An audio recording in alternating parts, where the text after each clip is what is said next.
Asmeninė angelo žinutė, pasižiūrėkim kokią apie meilę, apie meilės veiksmus, kaip riteris taurių. Kągi tai reiškia, tai apie sveikas ribas ir apie meilę kaip karalių taurių ir tokį liūdesį, netikėjimą, nusivylimą ir šviesos jėgų pagalba, kad gali įvykti. Tai matosi, jūsų asmeninis angelas jaučia, kad dabar atėjo metas patirti jausmus ir kad ragina taip pat nebūti pasyviam, kad veikti ir atskleisti tą meilę. Galbūt ir yra kažkoks žmogus karaliaus taurio aplinkoje, kuris rodo meilę, bet tai yra kažkokios situacijos, kai nepavyko, kai kažkas neprisileido, kažkokie buvo atsitraukimai ir todėl yra tas netikėjimas. Bet dabar matosi kita situacija, kad yra tokia veiksmo energija, metai pasikeitė ir matosi, kad daug to judėjimo.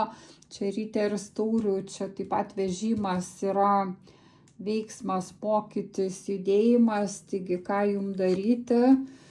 Tai matosi rūpinti savo energetiką, stabilumu ir jeigu jūs norite iš tikrųjų santykių, šeimos, tai nebijoti praeities kažkokių situacijų, kad tai buvo pamokos intuicijos jūsų ir suvokimo, priėmimo savęs ir aplinkos. Matosi, kad taip pat kažkokie buvo iššūkiai, lyg velnias ir aukščiausiai žinia, tai lyg visata siuntė kažkokias pamokas ir prisirišimo ir kaip jūs tai patirsit, susidorosit, kaip jūsų intuicija čia jūs ves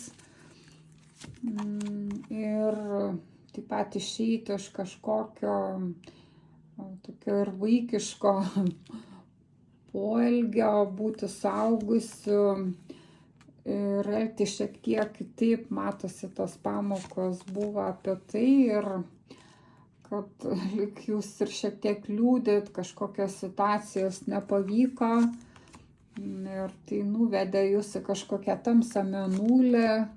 Bet taip pat ir šviesa visada su jumis ir asmeninis angelas sako, tikėk, eik į naują, kad šalia tavęs yra mylintis žmogus, siela, pasinaudok šią